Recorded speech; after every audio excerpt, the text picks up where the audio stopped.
మాతృదేవోభవ.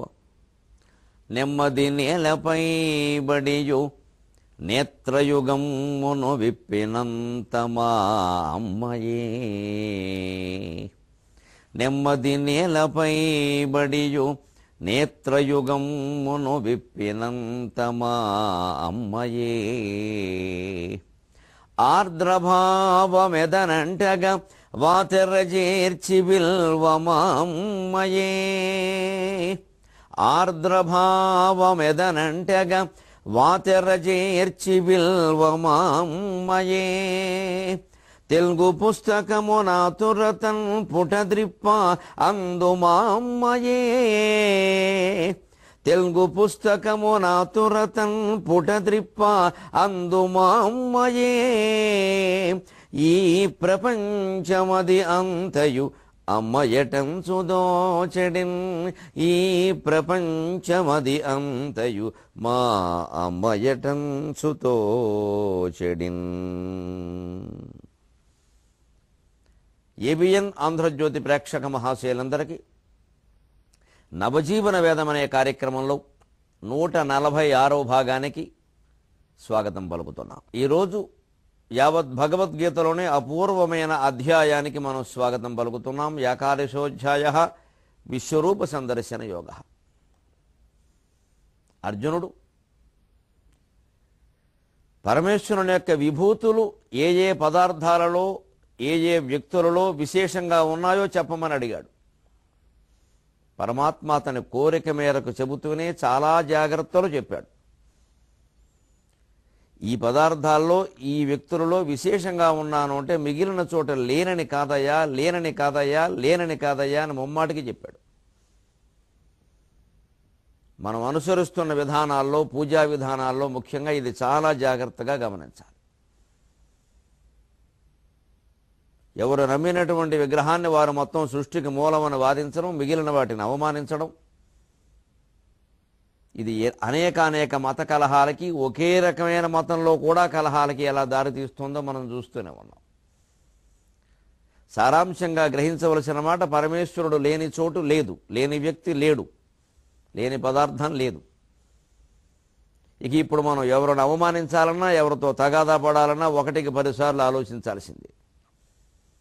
ఒకవేళ తగాదా వచ్చినా అదేదో భౌతికంగా పైపైన వ్యవహారంగా చూడాలి తప్ప లోపలికి పట్టించుకోకూడదు. ఈ విశ్వమంతా నేనే అనే నమ్మకాన్ని అర్జునుడికి కలిగించడం కోసం పరమాత్మ విశ్వరూపాన్ని చూపించాడు. అందుకే విశ్వరూప సందర్శన యోగం మొదటిలోనే అర్జునుడు ఒక మాట అంటున్నాడు. ఏవమేతత్ యథార్థత్వం ఆత్మానం పరమేశ్వర ద్రష్టుమిచ్ఛామి తే రూపం ఐశ్వరం పురుషోత్తమ. జీవుడు యొక్క ఆసక్తులు ఎలా ఉంటాయో గమనించండి. ఆత్మ జ్ఞానాన్ని గురించి, ఆరాధనా విధానాన్ని గురించి భగవత్ స్వరూపులు ఎక్కిరాల కృష్ణమాచార్యులు గారు ఓ మాట అంటారు తమ రచనల్లో. ద్రష్టలెందరుందరో దృశ్యం అన్ని విధములుగా ఉండును అని. ద్రష్టలెందరుందరో దృశ్యం అన్ని విధములుగా ఉండును. భగవంతుడు ఎన్ని రూపాలుగా ఉంటాడు అంటే చూసేవాళ్ళు ఎంతమంది ఉన్నారో అన్ని రూపాలుగా ఉంటారన్నాడు. ఒక అద్దంలో ఎన్ని రూపాలు కనిపిస్తాయి చూడండి, చూసిన వాళ్ళు అందరి రూపాలు కనిపిస్తాయి. ఇది ఎందుకు వస్తుంది అంటే, రూపంతో మనం ఉన్నప్పుడు రూపం లేకుండా ఆరాధన చేయలేం, రూపం లేని వ్యక్తిని నమ్మలేం. అందుకే ఎంతమంది ఎన్ని రకాలుగా చెప్పినా మనం పురాణాల్లో చెప్పినటువంటి రూపాలనే ఆరాధన చేస్తాం. ఆత్మయే మూలమయ్య, అరూపం, నిరంజనం, నిరాకారం అంటే ఏదో అలా అనేవాళ్ళకు నమస్కారం అండి, వారి పాదాలకు దండం పెట్టేద్దాం, మా వల్ల కాదని చెప్పేస్తారు. అందుకే రమణ మహర్షి లాంటి మహానుభావులు కూడా ఎంత జ్ఞానాన్ని బోధించినా కొందరు భక్తులు ఏమండి రూపారాధన తప్ప అని కొందరు జ్ఞానులు, భక్తులు, రకరకాల భక్తుల్లో జ్ఞానుల్లో స్థాయి తేడా ఉంటుంది కదా, జ్ఞానస్థాయి తేడా ఉంటుంది. అందులో భక్తుడికి జ్ఞానికి చాలా తేడా ఉంది, అసలు పోల్చడానికి వీల్లేదు. ఇది అవసరమా అనవసరమా అని అడిగితే, ఒక రూపం ఉంది అని తాను భావిస్తున్నంతకాలం భగవంతుని రూపంతోనే ఆరాధన చేస్తాడో తప్పదు, మీరు ఆపకండి అని చెప్పాడు ఆయన. అందుకే అర్జునుడు ఎలా అడుగుతున్నాడో చూడండి. చాలా విభూతులు చెప్పావు కదయ్యా, ఆదిత్యులలో విష్ణువుని నేనన్నావు, రుద్రులలో ఏకాదశి రుద్రులలో శంకరుణ్ణి నేనన్నావు, పాండవులలో అర్జునుణ్ణి నేనన్నావు, పాండవానాం ధనంజయ. మరి ఇంద్రులలో వాసవుణ్ణి నేను అన్నావు, ఇంద్రుని దేవేంద్రుణ్ణి నేను అన్నావు. ఇలాగా కవులందరిలో శుక్రాచార్యుణ్ణి నేను అన్నావు. నాకు ఇవన్నీ నీ రూపంలో చూడాలనుంది. ఏవమేతత్ యథార్థత్వం ఆత్మానం పరమేశ్వర. నువ్వు ఏ విధంగా యథా చెప్పావో అదే యథార్థత్వం. ఇది యథార్థత్వం కాదు, యథార్థత్వం. అదేవిధంగా అక్షరం తేడా లేకుండా. ద్రష్టుమిచ్చామి తే రూపం, తే రూపం ద్రష్టుం ఇచ్చామి, తే రూపం ఐశ్వరం ద్రష్టుం ఇచ్చామి. అంటే ఈశ్వరస్య ఈశ్వరస్య ఇదం ఐశ్వరం. అందుకని ఈశ్వరమైనటువంటి నీ విభూతిని, నీ రూపాన్ని నేను చూడాలనుకుంటున్నాను. అంటే నువ్వు ఎవరి విభూతి యోగంలో ఏ ఏ విషయాలైతే చెప్పావో వారిలో ఇది నేను, వారిలో ఇది నేను అన్నావు కదా, వారందరినీ నీ రూపంలో చూడదలుచుకున్నా. ఎన్ని ఇబ్బందులు పెడతాడో జీవండి. అజ్ఞానంలో ఉన్న జీవుడు జ్ఞాని అనే దేవుణ్ణి ఎన్ని ఇబ్బందులు పెడతాడు. దిగిపో దిగిపో దిగిపో, నువ్వు నా స్థాయికి దిగిపో, నేను నీ స్థాయికి రాలేను, అంతే. చిన్నపిల్లాడు తల్లిని ఏడిపించుకుదన్నట్టే, నా దగ్గరికి నువ్వు రావాల్సిందే, నీ దగ్గరికి నేను రానట్టాడు. పాపం తల్లి వస్తుంది.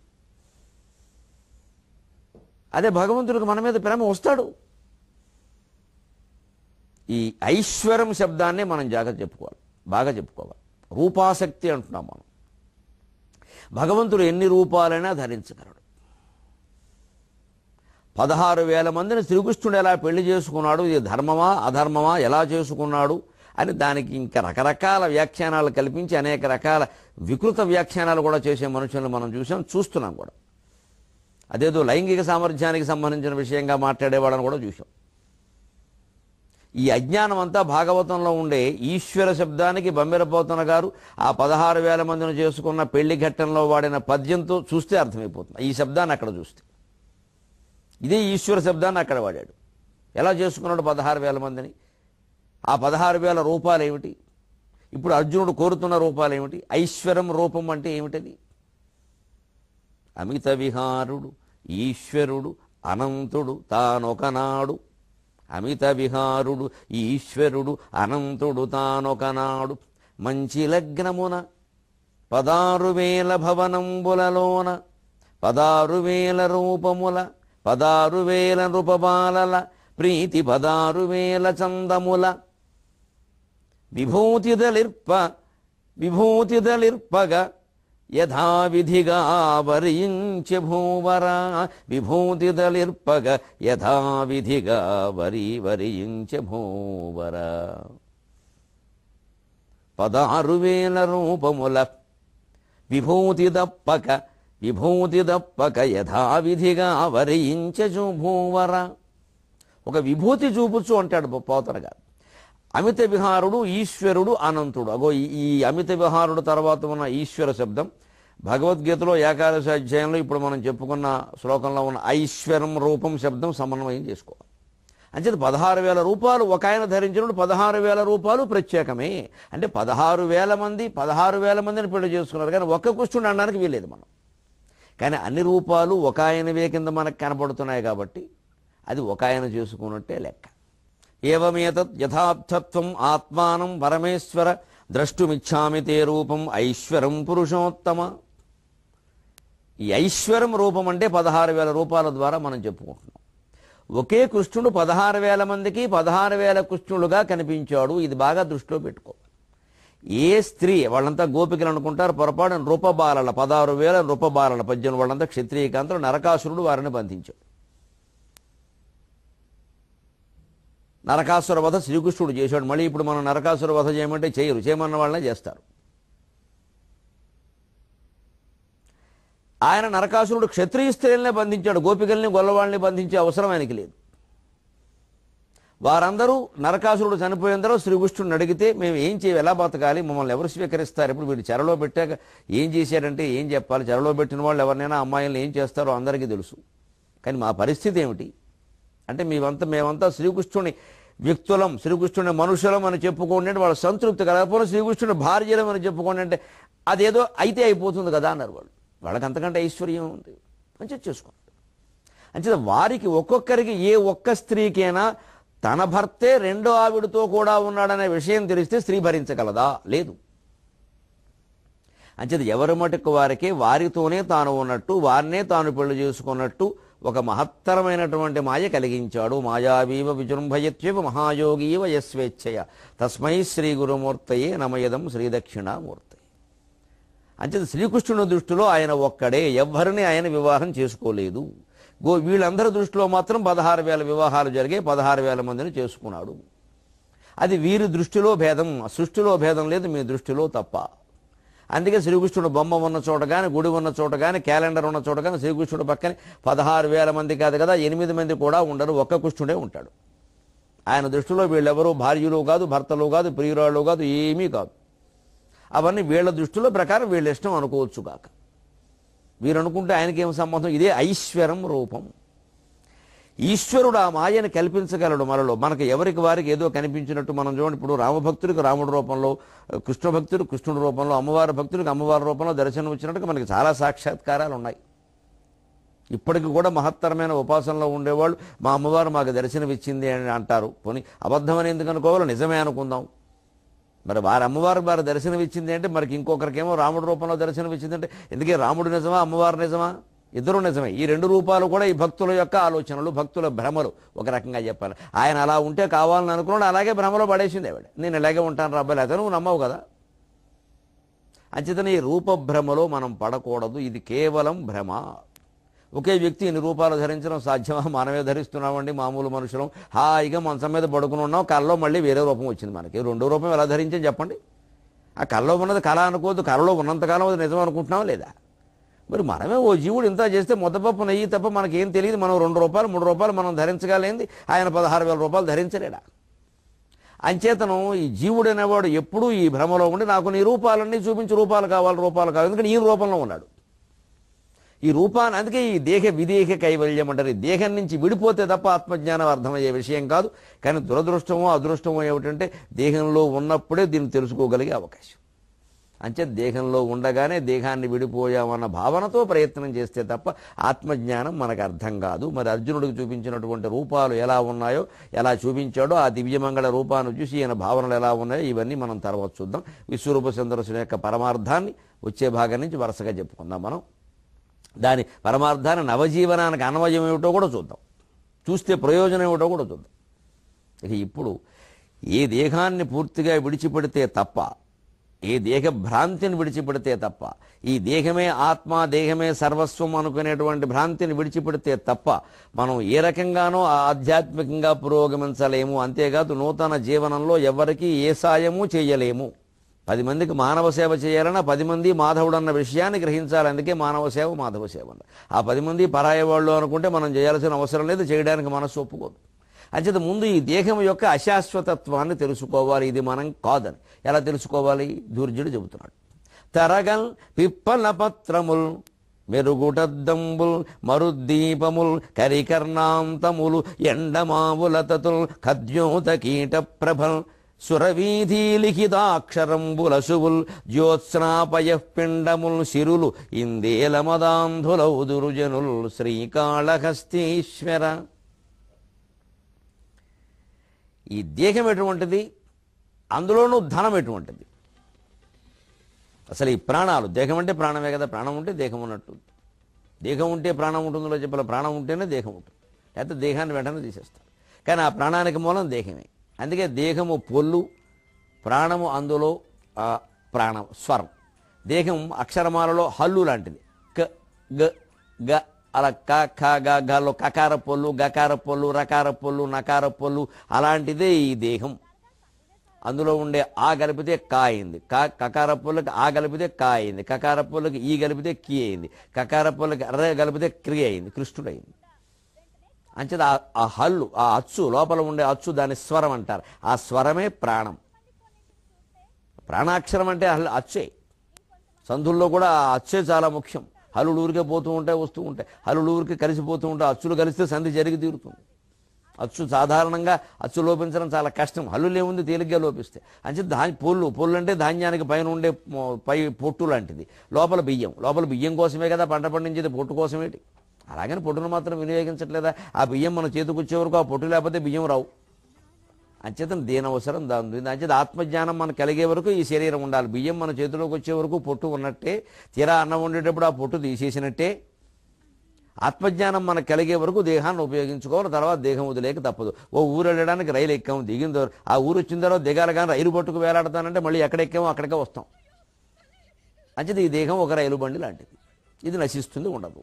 ఇది ఎంత తేలిగ్గా నశిస్తుంది. తరగల్ మన ప్రాణాలు ఎటువంటివి అంటే తరంగాలు ఇలా లేస్తాయి పడతాయి, లేస్తాయి పడతాయి. లేచిన ప్రతి తరంగం పడవలసిందే. కానీ పడినది ప్రతిదీ లేస్తుందని చెప్పలేం, కానీ లేస్తుంది. పడిన కెరటమే లేస్తుందని చెప్పలేం. మీరు గమనించండి, లేచినప్పుడు ఒక ప్రత్యేక రూపం ధరించింది కాబట్టి ఇది కెరటం అనొచ్చు మనం. పడ్డాకండానికి వీళ్ళ పడ్డాక సముద్రం మళ్ళీ లేచినప్పుడు ఆ కెరటం కాదు, ఇంకొంత వేరే నీరు కలుపుకుంది, ఇందులో నీరు కొంత పోయింది, ఆ కెరటం అనడానికి వీల్లేదు. లేచినప్పుడే దానికి రూపం. చేత మన జీవులందరికీ లేచినప్పుడే, పుట్టినప్పుడు చనిపోయే వరకే ఈ రూపం. అంతకుముందు ఈ రూపం ఉండదు, ఆ తర్వాత ఉండదు. అంటే తరగల్ లేచింది పడ్డంలా. పిప్పల పత్రములు అంటే రావి చెట్టు ఆకులు. అనేక చెట్ల ఆకులు ఉన్నాయి, ఏ ఆకులైనా గాలికి కదులుతూ ఉంటాయి. కానీ మర్రి ఆకులు వేరు, రావి ఆకులు వేరు. ఓ మాదిరి గాలికి మర్రి ఆకులు కదలవు, చిన్నగా ఉంటాయి మర్రి ఆకులు, మరి విస్తరాకుల్లో ఉండవు. రావి ఆకులు చిన్నగా ఉండడంతో పాటు సన్నగా ఉంటాయి, బాగా పలచగా ఉంటాయి. అందులోనూ రావి ఆకేమో ఇలా ఉండి కొస పొడుగ్గా ఉంటుంది. అది కాస్త గాలి వేసినప్పుడు ఎలా అస్తమానం ఏమాత్రం గాలికైనా ఆడుతూనే ఉంటుంది. అందుకని ఈ రావి ఆకుని అసలు సంస్కృతంలో రావి ఆకు మరోమాట, రావి చెట్టుకు మరో పేరు చలపత్రం. తెనాలి రామకృష్ణుడు పాండురంగ మహత్యంలో వర్ణిస్తాడు. ఆ రావి చెట్టు మీద కాకి కూసింది, ఈయన దుంపదగా ఆ కాకి మీద పద్యం చెబుతాడు. కోకిల కోతల మీద పద్యాలు చెప్పిన కవులు చాలా మంది ఉన్నారు, కాకి కోత మీద చెప్పిన వాడు ఆయన ఒక్కడే. అది మాత్రం పక్షి కదా, దాని అందం దానికి లేదా అన్నాడు ఆయన. ఆ చలపత్రం చలపత్ర ద్రుమం అంటాడు రావి చెట్టు. ఆ పిప్పల పత్రములు అంటే రావి ఆకులు. ఏమాత్రం గాలి ఇలా మామూలు గాలి ఊరికే అలా వాయువు ఉంది అన్నట్టుగా ఉండి వీయకపోయినా సరే అది ఎలా అంటూనే ఉంటుంది. అటువంటిదే ప్రాణం కూడా. ఎప్పుడు పోతుందో తెలియదు. అంటూ ఉంటారు, మామూలు మాట్లాడుతూ ఉండగానే పోయాడండి. బాగుంది, మరి మాట్లాడుతూ ఉండగానే పోతాడు, మాట్లాడాడు కాబట్టి పోయాడేమో, అలాగే అంటారు వెంటనే. ఇంత అశాశ్వతమైన దానికోసం ఎన్ని సంపాదిస్తున్నాం మనం, ఎన్ని రకాల సుగంధాలు దీనికి పోస్తున్నాం. ఎక్కడ చూసినా అమెరికా పద్ధతిలోనే అందరూ 26 డబ్బాలు 36 సీసాలు అక్కడ ఉంటాయి. ఇందులో ఏది ఎప్పుడు వాడతారో తెలియదు.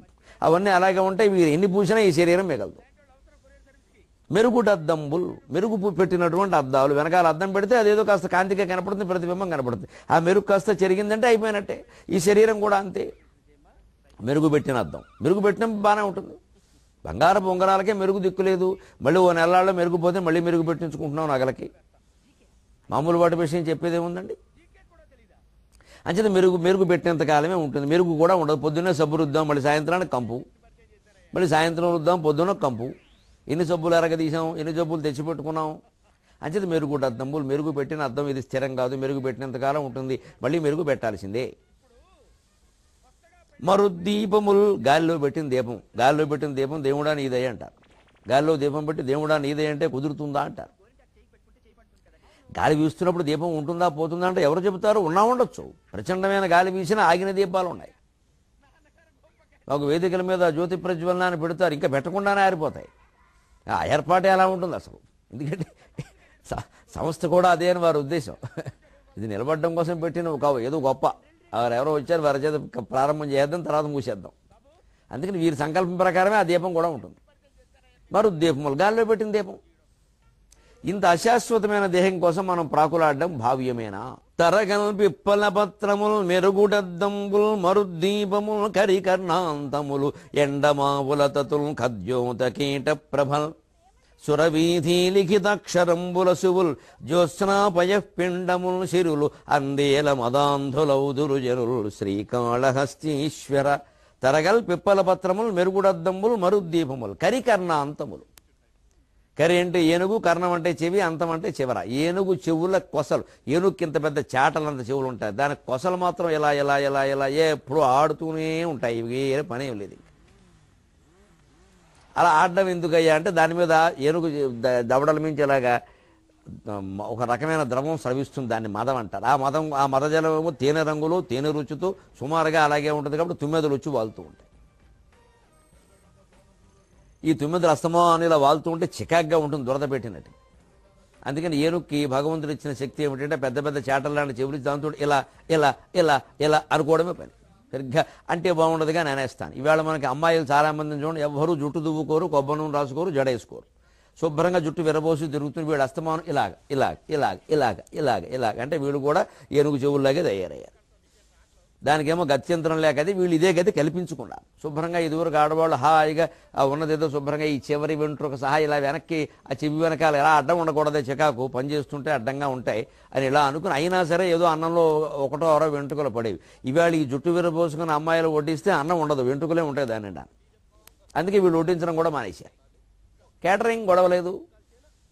శతకోటి దరిద్రాలకు అనంతకోటి ఉపాయాలను జీవితాన్ని దరిద్రం చేసుకున్నది మనమే, దాన్ని మళ్ళీ ఏదో ఉపాయం చేసుకుంటున్నది మనమే. ఇవి చూడండి, గమనించండి, ఎంత అసౌకర్యమో పాపం. ఓ చేతిలో సెల్ ఫోన్ పట్టుకోవాలి, ఇంకో ఓ చేతితో ఏదో పని చేస్తూ ఉండాలి. ఈ మధ్యలో అస్తమానం ఇలా అంటే ఇలా ఇలా అనుకోవాలి, ఇలా అనుకోవాలి, ఇలా అనుకోవాలి, ఇలా అనుకోవాలి అంటే ఏనుగు చెవుల్లాగే తయారయ్యారు వీళ్ళు కూడా. శుభ్రంగా ఇలా ఇలా అనుకోవడమే పని. ఏనుగు చెవులు ఎద్దు తోక ఇంకేముంది, అలా ఊగడమే. జీవితం అంతే కరికర్ణాంతములు. అంతే. ఏనుగు చెవులు అర్థం కాకపోయినా అమ్మాయిల జుట్టు ఇలా విరబోసుకుని ఇలా అనుకోవడం అర్థం చేసుకున్నా సరిపోతుంది నవజీవనంలో. అంతేగా మరి ఈ జుట్టు ఇలా అంది అమ్మాయి ఉండదుగా, మళ్ళీ వస్తుంది, మళ్ళీ మీదకి, మళ్ళీ ఇలాగ, మళ్ళీ మీదకి, మళ్ళీ మీదకి. ఈ రెండు చేతులు ఎందుకే సరిపోయినాయి? కరికర్ణాంతములు. అలాగా అస్థిరంగా అస్తమానం చెల్లించడమే. ఎండమావులతను ఏదో తారు రోడ్డు మీద వెళ్ళిపోతుంటే జాతీయ రహదారి మీద మన సూర్యకిరణాలు పడడం కారణంగా అందులో వాయు తరంగాల మీద గాలి కెరటాల మీద సూర్యకిరణాలు పడగానే అలా మెరుస్తూ మెరుస్తూ నీటి ప్రవాహాల్లో ఉంటాయి. మనకు తెలుసు పాపం ఎడారిలో ఉండే మృగం లేడి అదే నీటి ప్రవాహం దాని వెనకాల పడి వెళ్ళి వెళ్ళి వెళ్ళి వెళ్ళి పరిగెత్తి ఆశ కొద్దీ పరిగెత్తడం, చివరికి ఆశ తీరకపోవడం, అలాగే నిరాశలో పడిపోవడం. జీవితం అంటే నిరాశగా ఎన్నో తీర్చుకోవాలి కోరికలను ప్రయత్నం చేస్తాం, అవి తీరవు, చివరికి నిరాశలో నిస్పృహలో కుంగిపోతూ ఉంటాం. దానికోసమే రకరకాల వాళ్ళని పట్టుకుంటాం. మళ్ళీ మా కోరిక ఎలాగైనా తీరాలంటాం, వాళ్ళు మనం దోచేస్తారు. అంటే దీనికోసం ఎందుకని ఇది ఎండమావుల తిథులు. ఖద్యోత కీట ప్రభల్, మిణుగురు పురుగులు. ఖద్యోతం అంటే మిణుగురు పురుగు. ఆకాశంలో ఊరికే అలా మెరుస్తూ ఉంటాయి. రాత్రిపూట చీకట్లో బాగా మెరుస్తూ, పగలు కూడా ఉంటాయి. పగలు సూర్యకాంతికి మెరవలేవు, అంతే తేడా. అవి మెరుస్తూ ఉంటాయి. మనకు ఒకసారి ఏమిటో చెట్లకు దీపాలు పెట్టినట్టే ఉంటాయి. ఏమైనా శాశ్వతం కాసేపటికి పోతాయి. ఆ దీప వెలుగులో ఏమైనా పుస్తకం చదువుతామో, వంట చేస్తామా, వంట చేస్తే ఆ పురుగులు అందులో పడతాయి కూడాను.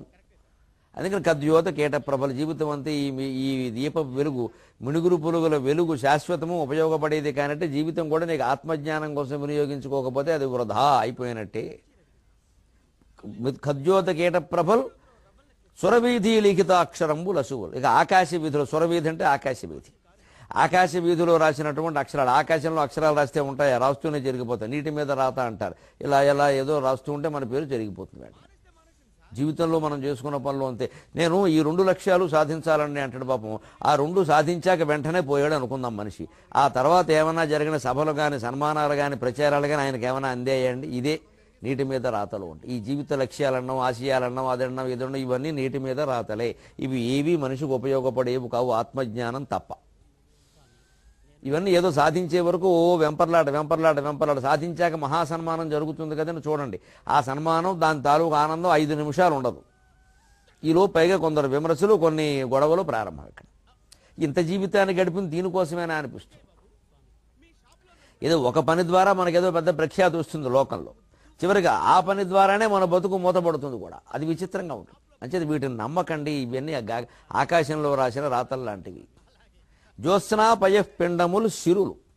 ఇక ఇందులో మళ్ళీ అశాశ్వతమైనటువంటి జీవితంలో, శరీరంలో ఐశ్వర్యం ఎలాంటిది, డబ్బులు ఎలాంటివి అంటే జ్యోత్స్నా పయఃపిండములు, వెన్నెల పాలతో చేసిన ముద్దలు. వెన్నెలేమిటి, వెన్నెల బాణేమని తెలుస్తుంది, అదేం చేత్తో పట్టుకోలేము.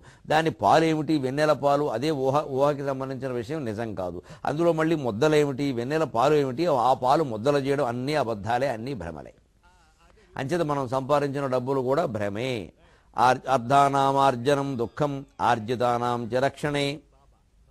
అర్ధానాం ఆర్జనే దుఃఖం ఆర్జితానాం చ రక్షణే.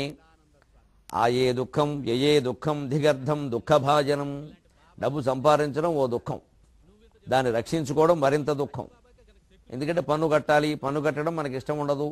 అందుకని అక్కడ దాస్తాం, ఇక్కడ దాస్తాం, వారెవరో వచ్చి పట్టుకుంటారు. అప్పుడు శుభ్రంగా ఎక్కువ వసూలు చేస్తారు. అక్కడి నుంచి బాధపడుతూ ఉంటాం, వారికి ఏదో ఇస్తాం. ఈ రకంగా మొత్తం దేశ వ్యవస్థ నిర్వీర్యం చేసేసాం. ఇక్కడి నుంచి స్విస్ బ్యాంకులో దాచాం, లక్షల కోట్లు అయిపోయినాయి. ఇప్పుడు వాటిని రప్పించే ప్రయత్నం, రప్పించకపోయినా ముందు మనకు గుండెపోటు రప్పించడం ఖాయం. దాచిన వాడికి గుండెపోటు ఖాయం కదా కంగారుతోటి. అంచేది ఇవన్నీ ఏమర్థమవుతుందో స్పష్టంగా దుర్జుడు చెప్పింది నిజమనిపించట్లా. జ్యోత్స్నా పయ పిండములు, ఇది వెన్నెల పాలతో చేసిన ముద్దలయ్య, వెన్నెల పాలు కాదు, పాలు మొదలో కావు. అంచేది అబద్ధాలు ఇవన్నీ. పైగా మనం సంపాదించింది పోనీ ఎంత దాచినా మనం అనుభవిస్తామని ఏం లేదు, అది పిల్లలకి ఇస్తాం, వాళ్ళు మనం సరిగ్గా చూస్తారని లేదు, సరిగ్గా చూసినా కూడా ఎంతవరకు అనుభవిస్తామో తెలియదు, ఇందులో ఎంత అనవసరంగా ఖర్చు అయిపోతుందో తెలియదు. ఏదైనా ఒక్క భయం ఒకటి వచ్చింది అంటే సంపాదించిన 10 కోట్లు సంపాదించామని అనుకుందాం, అందులో ఆ భయాన్ని పోగొట్టుకోవడానికి, ఆ అప్రతిష్ట పోగొట్టడానికి మళ్ళీ 5 కోట్లు 6 కోట్లు ఖర్చు పెట్టాం. ఏమైంది ఈ సంపాదన? ఎందుకంటే సంపాదించకుండా ఉంటే ఈ అప్రతిష్ట వచ్చేది కాదేమో అసలు. అందేల మదాంధులౌదురు జనులు శ్రీకాళహస్తీశ్వర. ప్రాణాలు శాశ్వతం కాదు, అవి తరంగాల లాంటివి, రావి చెట్టు ఆకులు లాంటివి, ఏనుగు చెవుల కొసలు లాంటివి, మెరుగు పెట్టిన అద్దాల లాంటివి, గాలిలో పెట్టిన దీపాలు లాంటివి, ఎండమావులు లాంటివి, మిణుగురు పురుగుల కాంతుల లాంటివి, ఆకాశంలో రాసిన అక్షరాల లాంటివి. ఈ ఈ ఈ ప్రాణాలతో ఉన్న ఈ శరీరంతో సంపాదించిన సంపదలైతే వెన్నెల పాలతో చేసిన ముద్దల లాంటివి. ఇందులో ఇది శాశ్వతం కదా, మనిషి ఎందుకు ఇంత తాపత్రయపడుతున్నాడు అని దుర్జుడు అంటున్నాడు. దీన్ని మనం శ్లోకంతో సమన్వయం చేసుకుంటే, ఈ ఐశ్వరమైనటువంటి రూపం విశ్వమని మనం ఏదనుకుంటున్నామో అది ఎంత ఈశ్వరుని యొక్క విభూతి అయినా అది అశాశ్వతం. మన శరీరం కూడా ఆయన రూపంలో ఒక భాగమే. విశ్వరూపం అంటే అర్జునుడి రూపమును, ఇంద్రుడి రూపము, మన ఈశ్వరుడు రూపం చూపించారు కదా, అవే అనుకోద్దు, మనవి కూడా అందులో భాగాలే. మనం చూస్తాం త్వరలో వచ్చే భాగాల్లో.